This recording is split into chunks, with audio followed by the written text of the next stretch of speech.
बन के परी से मिलल बनी। गलती हो रहा है, ऐसा नहीं निराशा। डिप्रेशन है, डिप्रेशन सिचुएशन।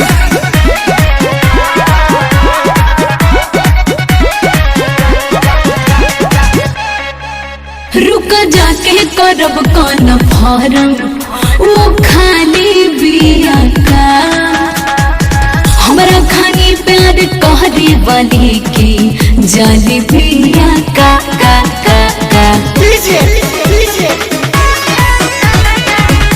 पुछली हा तोहरे खाली मिल रोज आईनू, गोदी में बैठ के लभक चाटा नीचा जाइनू सोझा।